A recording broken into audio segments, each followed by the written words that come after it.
One, do, do, do, do, do, do, do. The Queer Collective Podcast. Ryan, Anthony. 2 days until Christmas.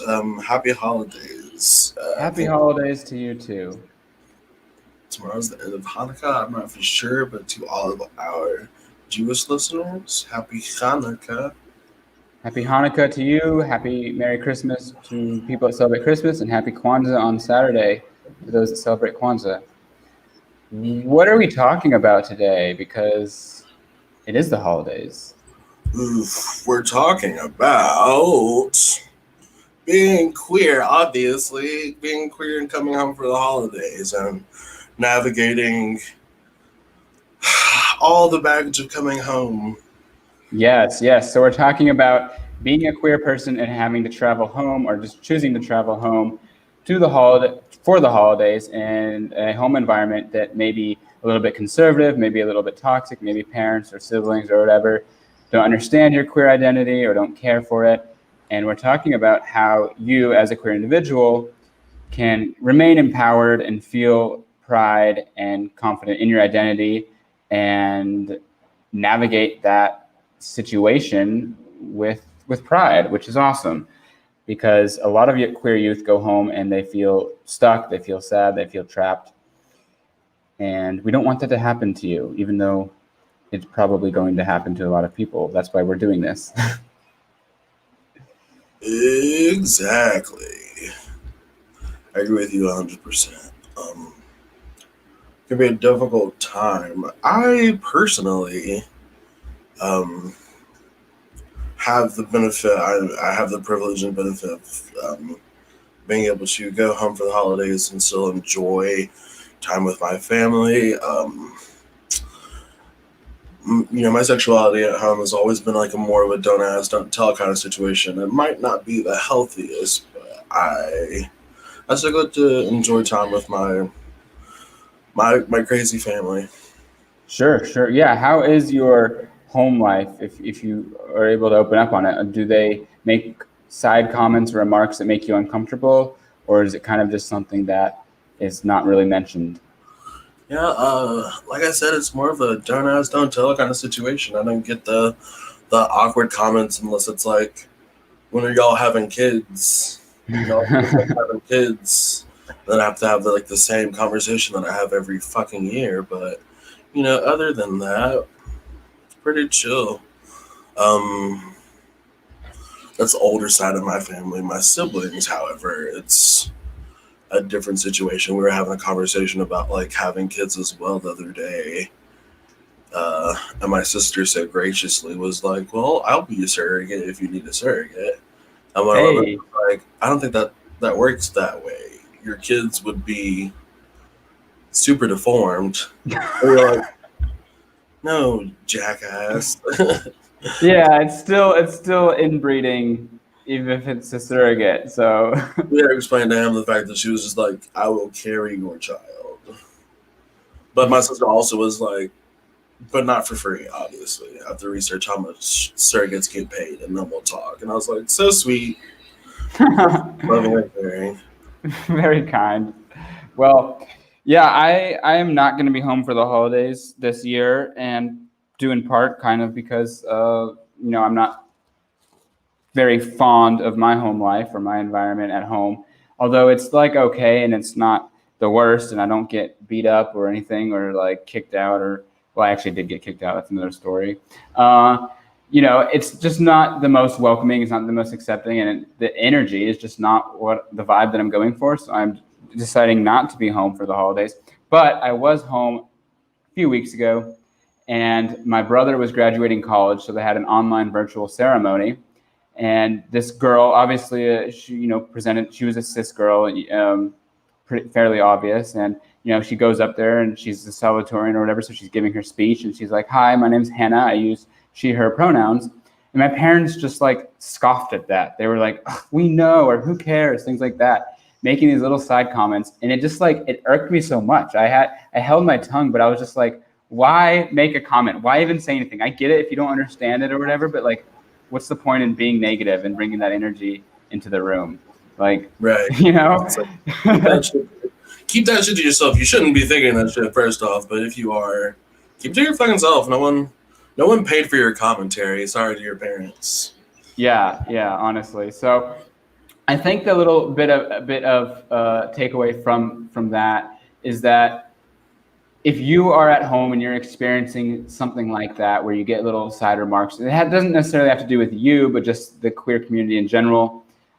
You can do one of two things. You can try to fight back and like argue and like educate them or whatever, but that know your situation. That might just escalate things. That just might make them more mad, make you mad, things like that.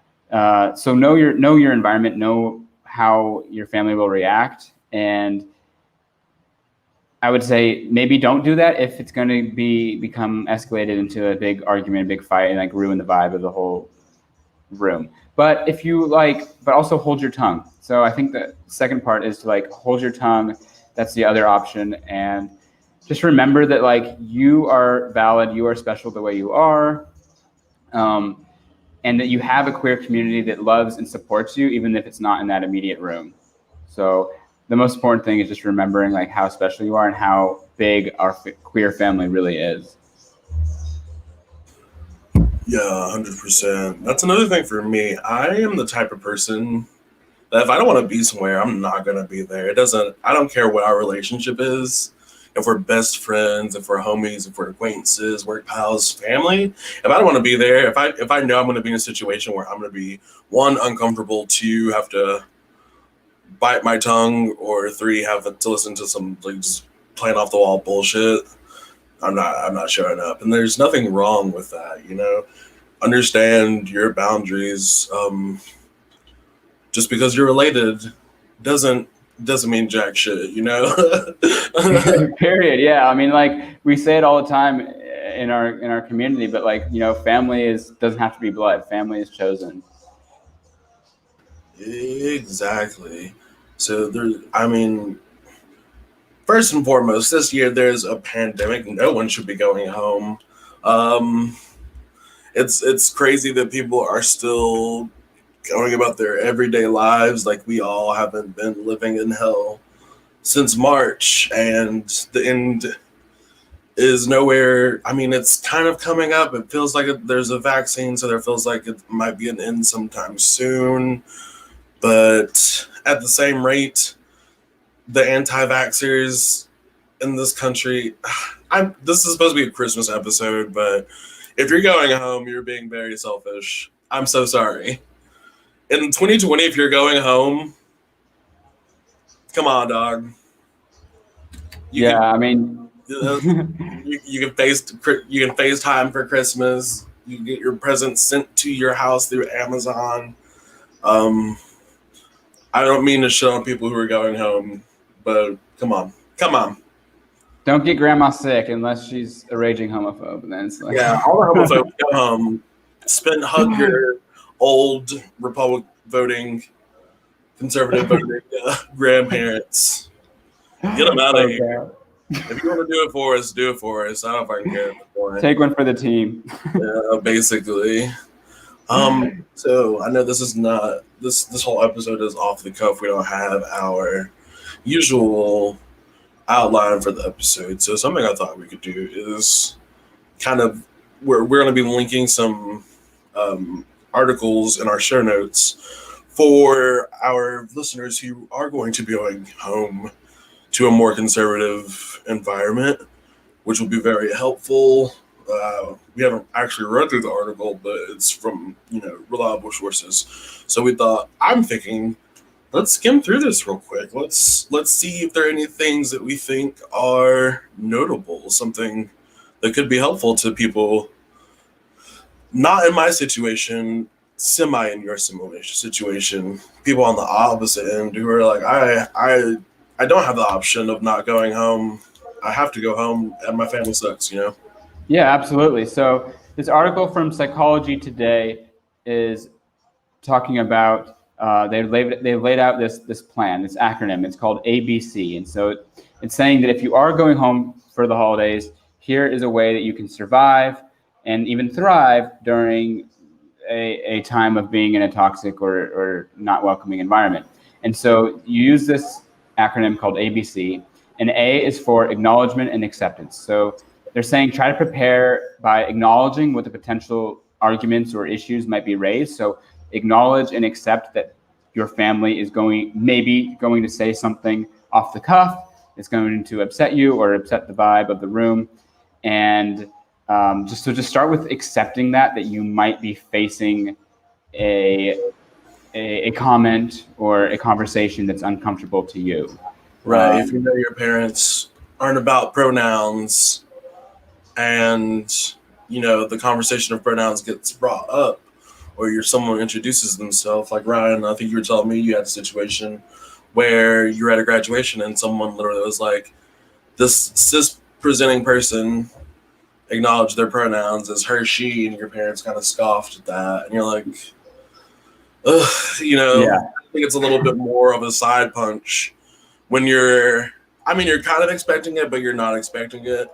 Sure. Like you're mentally, were you mentally prepared for that or no? No, I mean, I just didn't really see that coming, like that specific thing. I knew I'm always, when I'm home, I'm always on edge knowing that there's going to be some comment. And like I remember a few Christmases ago, my dad saw a trans person in the grocery store and he like made a comment about how weird it was seeing a trans person. And I was just like, what do you mean weird? Like, why is that weird? Like, it's just a human being, and it turned into this huge, big argument type thing. And I think that's important to touch on that. Like when you're at the dinner table and you do get into a heated argument, that's not a healthy way to change your parents or your family's mind. Like, I don't think most of the time, 99% of the time, getting in an argument is not going to be beneficial for either side. Your parents will just get further upset and angry, and you are going to get further upset and angry, and it's just going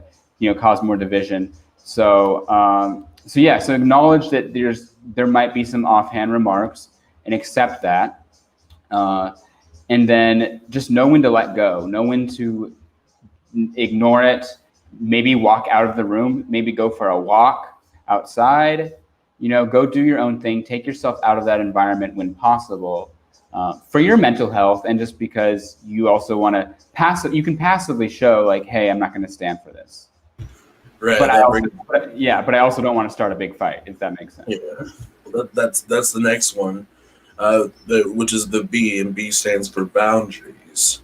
So the article goes on to say, do the best that you can to set limits with yourself and others during the holidays. Don't take on more than you can handle. Mm-hmm.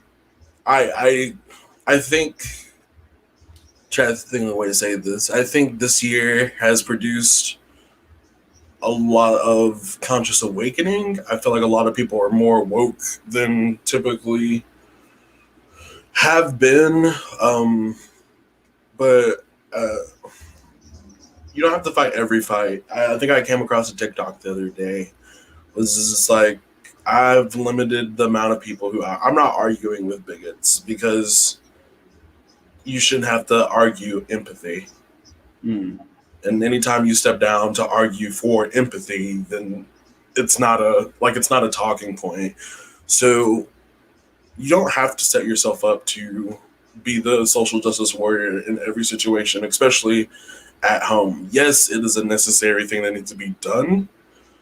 If you want your family to be informed, if you want your family to stop being bigoted and carrying prejudices that they may not even assume prejudices.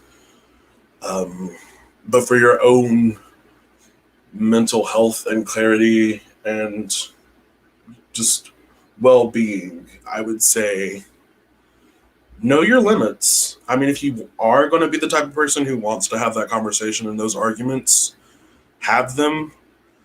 But know that you don't have to do it all the time, No, if it gets to a certain point that you're just like, I'm done.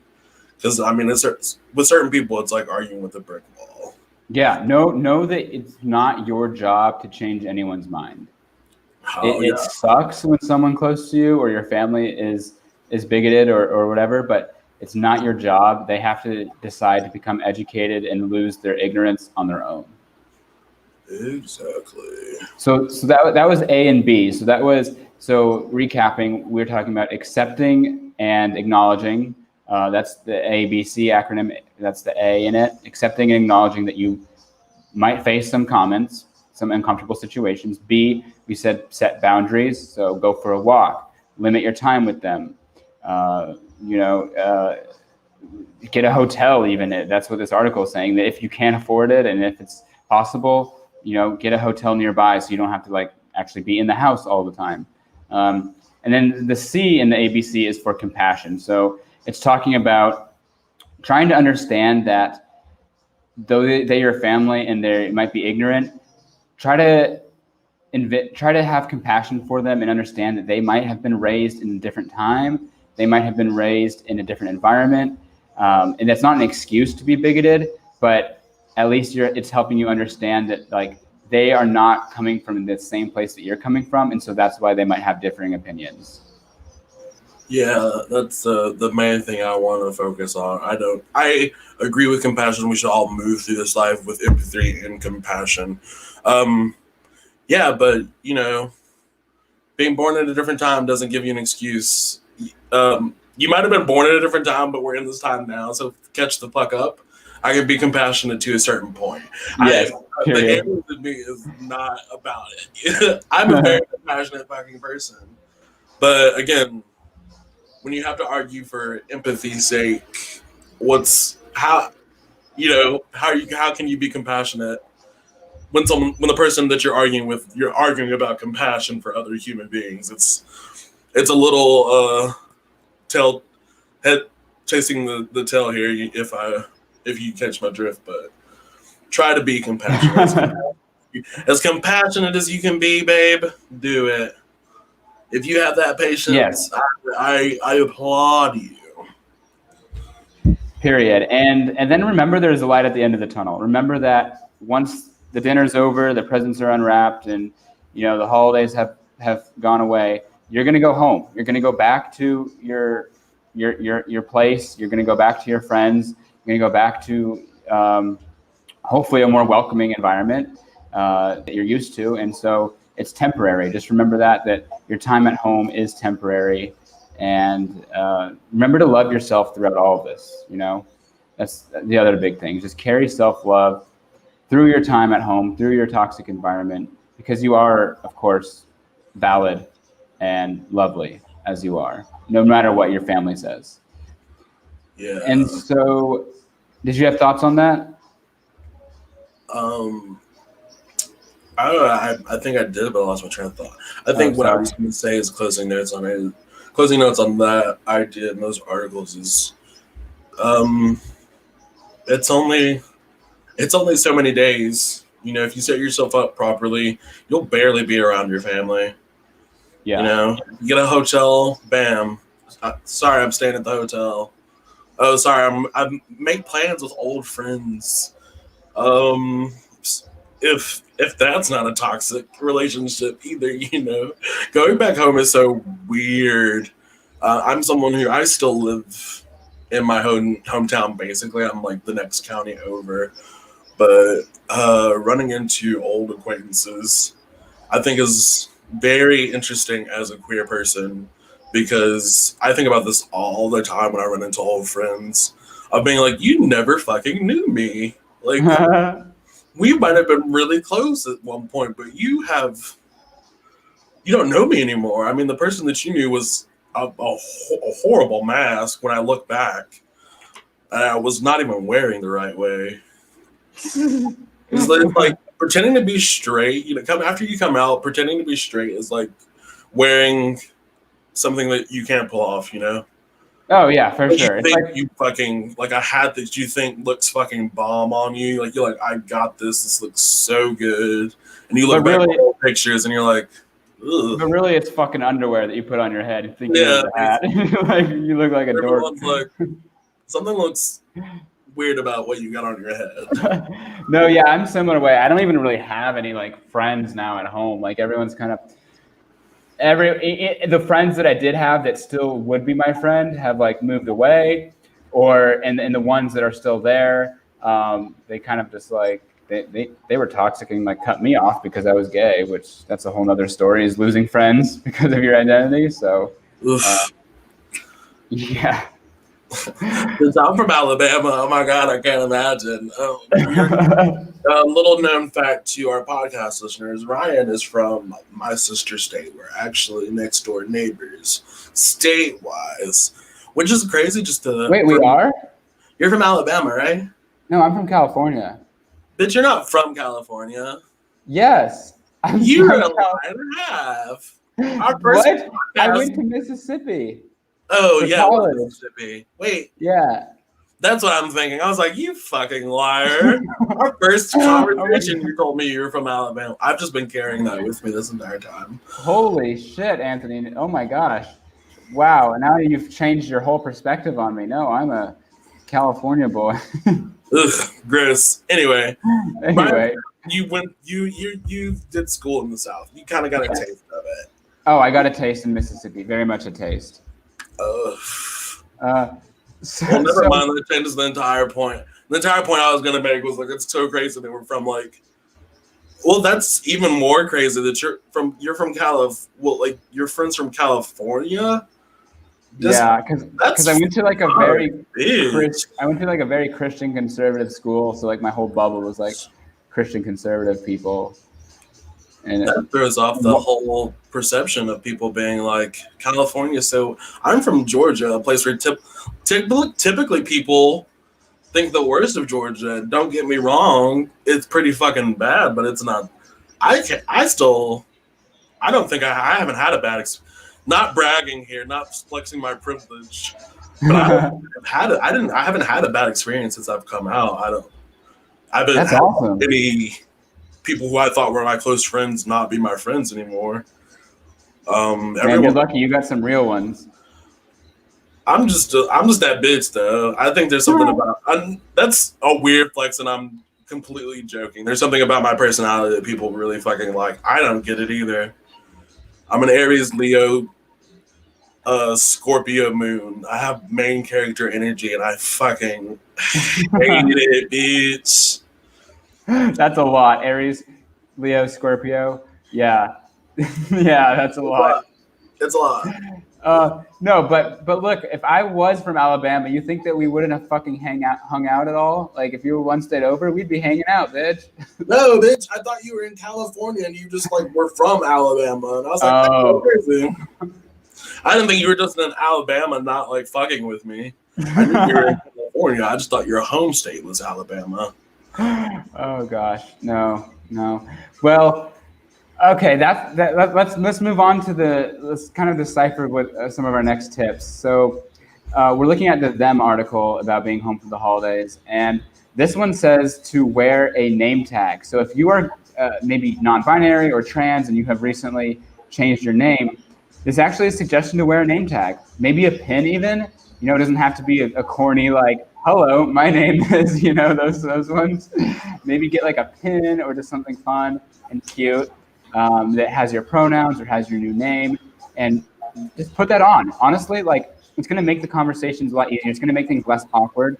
People might at first be like, oh, what's that? But at the end of it, it's just like, hey, I want to wear this so that you know how to respect me. You know how I'm comfortable being addressed.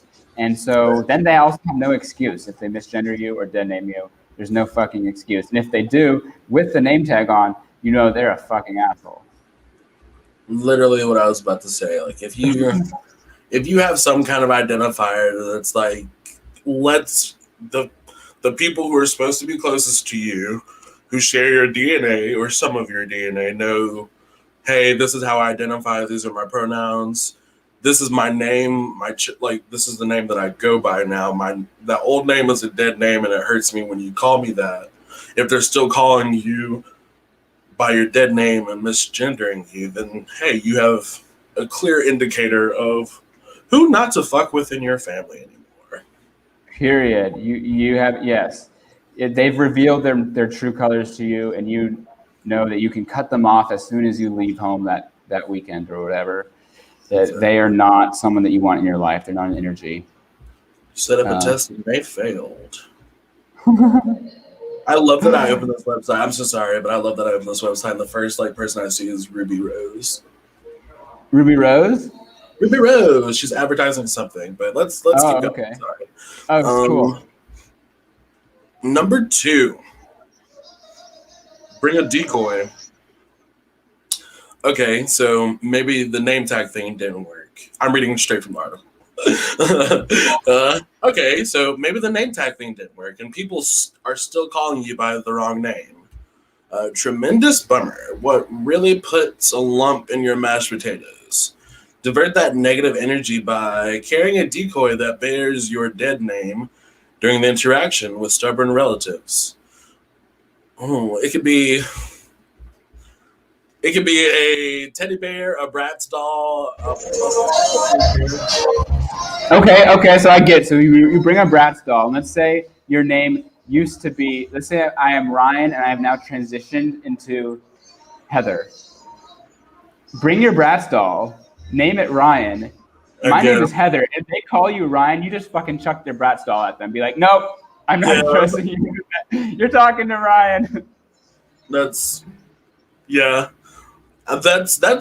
one way. If you chuck the fucking doll in. I don't know about bringing a whole ass teddy bear or doll. That's and again, I'm not. It's just me being me personally. Maybe bring like an avocado. Maybe bring a fruit. Because you could also use it in the cooking. Mentally do that. We can all mentally put this person next to us. I don't know if you're the type of person who has to have something physically with them. If you do, works for you. If you're kind of like me and you don't really feel like carrying a doll or a teddy bear with you, like you're already going to be dealing with some shit. If this is something that you have to do, you're already going to be dealing with some shit going home. So let's make a mental picture. Let's paint that person. But I think that's a good idea to harshen the blow of being misgendered or dead named. I like that too. It's just like, oh, that's not me. Yeah, that's not me you're talking to. Not that's me. Also that's my something you That's my avocado. Again, wait, what? I thought you were talking.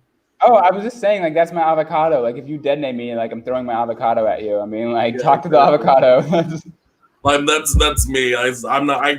Again, the Aries in me, my fire sign. I personally am going to be like, I don't know who you're talking to because that's not me. And we've clearly had this conversation, But again, it's about setting boundaries and knowing your limits. What's up next, Ryan? What's up next on the list? The next suggestion is to make friends with animals because socializing with humans, especially humans you're related to, can be difficult. I mean, come on, especially if they're conservative, especially if they voted for Trump, especially if they're bigoted.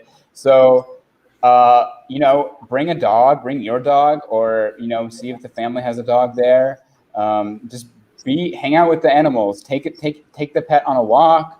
Get out of the house and just enjoy time with the pet because you know what, motherfuckers, the dog is not going to misgender you. The dog's going to love you however you are. Regardless. Post-transition, pre-transition, during transition, like that dog will love you. So make friends with animals. And yeah, just like remember that, they're not going to judge you. And if your family's judging you, at least you have a dog or a cat or a snake, whatever the fuck you like. Yeah, that's my go-to in any situation. That's like social. I can awkward. Regardless, awkward parties. Awkward popping. I'm not a party person. I don't like people. I love the idea of people. I'm just an introvert, and I get drained super easily. And animals are just like a quick recharge for me. I love going straight to you. There's a dog in that fucking house. I don't care about any person there. That party can get raided, and I'm gonna make sure that dog is safe. I love that. And then the next one, use your queer powers for good. Number Hell 4, yeah. there's no doubt about it. Queer people are powerful. Whether our experience with family is positive or negative, we have the power to heal and the power to destroy. Which very, very, very much accurate. Accurate. Accurate. Okora. Sorry. Yeah, no. That's very true. We spend so much of our lives defined by societal standards or what our family. Oh, yeah. Are you back? Okay, cool. We spend so much of our lives. Ryan, you blinked out for a half second. Oh Sorry. shit. We just edited around that. We spend so much of our lives trying to define ourselves by society or what our family expects of us, or even higher expectations of ourselves, especially living at home. So, you graduate, you move out, you figure out who you are, and you truly, at a certain age, once you come out, you spend a lot of your time shaping who you are because, you spend so much time being someone else for other people's benefit. So you really, as a queer person, are such a powerful being because you shape your reality. You manifest who you are. Your vibe attracts your tribe and all that Gucci good stuff. And yeah, and Um, if you're a queer person and you like, not to play into stereotypes, but if you're a gay man and you love fashion, you know what looks cute and good, like, you know, go shopping with grandma, help pick out the presents, like help like figure it out. If you like baking, like go fucking bake with your uncle or your grandma, like whoever's doing the baking, do those, use those queer powers, I guess, because we are, we can sing, we can dance, we can, not all of us, I'm just talking obviously, but like use your talents and your special abilities, like to play it up. yeah, on a more very that's a very you took it super literally, and I took it like super like like metaphysical. Like yes, Yeah, both of them are very accurate. On if you can't stand to be around the men in your family, and I'll take that as like coming from like the gay side of it, where like hanging out with like your uncles and like male cousins is just a weird energy. yeah. Get inside, man. Go Help play bang. with the girlies. Play with the girls. It's so fun. I love hanging out with my sisters and my girl cousins. They're so much more fun. Uh, but but then also don't forget that I mean, your perception creates your reality. If you're in a horrible situation and you're just thinking about how horrible it is, then of course it's just going to continue to be worse, and you're going to only see the negative. But I mean, you came home for a reason. Like this is the whole reason we're having this conversation. There's something about coming home that you wanted to do. So let's find the thing. Yeah, Let's focus on that, and enjoy yes. that aspect of being home, or that person, or those group of people, or that family member. Versus like, ugh, I hate it here because I mean, even if our family is being difficult, we're just making the holiday. Not saying we're ruining the holiday for everyone. Like, but it's why put yourself in a negative environment and just add to the negativity. Again, speaking from a personal standpoint, I'm the type of person that if I know I'm going to be miserable and I'm going to just do nothing but complain about being there, then why I'm not going to waste that time of my life. So if you decided to go home, look really good in it. Find that reason why you decided to go. If you can't find Correct. that reason, hey, guess what? Next year, you don't have to go home for Christmas. You're welcome. Yes. Period. And so the last little bit of tidbit on of advice here is to eat. So make sure you're eating food, because you know what? Food is delicious. Food is nutritious. It will, at least if you're having anxiety, I know it can be hard to eat food, and that's a whole other topic. But like, eat, you'll feel good. Your family might suck, but you know what? That chocolate cake, that pumpkin pie, that turkey, that roast, whatever you're eating, it's gonna be good. So enjoy that. I agree. At the same time, it's really weird for a queer article to just say "eat" because, like, again, this is another conversation for another day. But like, EDs in the LGBTQ community, and if you don't know what EDs are, sorry, trigger warning. Eating disorders are very real. Mhm. Um, if it doesn't affect you, enjoy that food. Yes. If it does, you know your triggers, and again, set boundaries for yourself.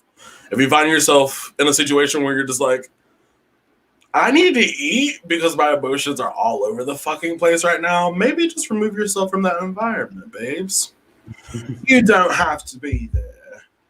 You don't. And also, just one last thing of information that's not on this on these articles is like join a Discord server. There's plenty of queer Discord chats. There's plenty of online spaces for doesn't have to be Discord, but for you to stay connected with. Go on TikTok and watch your favorite queer artists. Go, go watch YouTube videos of queer people. Like just when you're in those moments and you need comfort in your queer identity, remove yourself from your environment and go on your phone and or your computer and talk to queer people. There's so many queer people online that will talk back, or at least just enjoy some videos, just to help you feel safer, and then realize that like, oh my God, there's so many people out there like me. There's so many people out there, that have been through what I've been through, and I find comfort in knowing that I'm not alone. Right. There's a very trying to think of how to word it. There's a very kind of instinctual urge when we go home for the holidays to sink back into old patterns and turn into our 16-year-old selves. But babes, we're almost 30, you know? It's not Yeah. a thing. Like I get it and I understand, but um remember all the character development that you have, like, you've leveled up so many times as a queer person. Getting brought back down to that, like, in the closet afraid person isn't the move.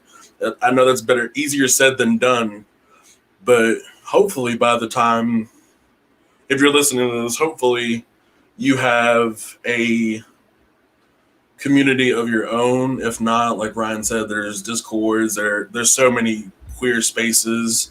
There's a queer collective Discord. Join that, talk to some of us. We're on that Discord. But there's always people to turn to in the times of, it's like a backup plan. Your family starts being fucking your family, pull out your phone, text your other family, because that's what queer families are for. That's right. That's right. We're always going to be here. So, our community is not going away. The queer community is not going away. So we're always here. And just remember how special you are and how important you are, because you're not alone. And there's people out there that love you and accept you for exactly who you are. We love you and accept you for exactly who you are. And we love you. Yes, we love you here. Like I said last episode, I love you in theory, but let's go on a couple dates. Let's see how things go before I actually tell you I love you. But I love you. I love you, Anthony. No, I love you. That was for them. Oh, for them. Okay. Fair. I mean, we can go on a couple dates and see where things go too, right? That's fine with me. I love you regardless. So I think that about wraps up this episode. Anthony, thank you for joining me. Of course. I mean, thank you. Yeah, Ryan, thank you for joining me and co-hosting this. Yes, you're right. We're co-hosts. Not much joining each other. We're just. I know. Thank you for joining me on my podcast, and also thank you for having me on your podcast. Back and forth Christmas present. So, what was your favorite part of this episode, Anthony? What did you get out of it? What are you proud of that we talked about? I don't know. I mean, obviously, I know. I feel like we gave some. This is really weird to like critique our stuff. This is in form of how we do our podcast, but it's really weird because I'm talking about advice that I gave. I think this was a really fun, short episode. I enjoyed talking to you. I we never really do this format on a podcast where it's just me and you having a conversation. So it was really cool to just have a podcast with you, you know? Yeah, absolutely. I mean, I'm glad that we got to talk about some of these things and kind of share a little bit about our personal lives and share some just our own stories about being home or what our environment looks like. And I'm just glad that we were able to kind of go through some steps and some processes that can be taken by people who are going home for the holidays to a non-accepting environment, because it's so important that we all stay strong during this time and just come out on top. January 2020, new year, ready to go. Or bottom. And or is that a shots fired? Hey, You're like, if it's yeah, bitch, I put that shoe down and you put it on immediately. So, the energy. Yeah, it is. Whichever way you choose to come out, on top of or bottom of or versatile, it's just for your benefit, and I hope it works for you. Yes. And I also hope that you just have a lovely, lovely holiday, whether it's with friends, chosen family, real family. Quotations is a podcast. You can't see the air quotes, but there were air quotes. Or even just yourself. Babes, there is nothing wrong with sitting down and watching How the Grinch Stole Christmas for 24 straight hours, stoned off your gourd. Period. Do enjoy it. Make your own happiness to an extent. Yes. Yeah, it's all internal. So enjoy it. Find what works for you. And thank you so much all for listening. This was the last episode of the year. It's been a great year, 2020. I mean, it's been a crazy year, 2020, but it's been great in terms of the podcast and the Queer Collective movement that we've been doing. And if you want to support us, head on over to our Patreon. It will be linked in the show notes. You can subscribe there and get some exclusive content, some exclusive interviews and questions and answers with queer creators, some of your favorite queer creators, as well as just some bonus footage and backstage content. Yeah, backstage. Backdoor? Backdoor. Uh-oh. I'm feeling some type of way today, apparently. It's the conjunction, baby. They just gave you that energy. Yes. And also linked in the show notes, or if you are still listening to the podcast and have yet to all of our socials, Ryan and myself, because we don't have any guests this episode, our show notes will link us. If you want to follow us on our platforms, feel free to. That's right. At Alphabet Mafia on TikTok, at the Alphabet Mafia on Instagram. Token808, TikTok, Instagram. Yeah, that's YouTube. Even though I have one YouTube video up, but that's neither here nor there. My ADHD works how it works, babes. Other than that, oh yeah, last thing, please check out the Queer Collective D&D game. It's on YouTube. It's on the Queer Collective's YouTube channel. I play it. I love it. It is so much fun and it is so entertaining, and it is played with a group of queer people. So it is a very queer themed D&D. I call it a very queer game of D&D, but I kind of got the name didn't stick. Yeah. Last thing, Ryan, what'd you give me for Christmas? What did I get you for Christmas? Yeah, what'd you give me for Christmas? That's a surprise. It's not Christmas yet. It feels like you didn't get me shit, and you're like vamping, but it's cool. It's the 23rd. Why would I spoil Christmas? All right. So show update. We'll let you guys know what Ryan got me for Christmas. On the next episode. Tune in for the next episode. Yeah. All right. Merry holidays. Bye, babes. Bye. Love you all.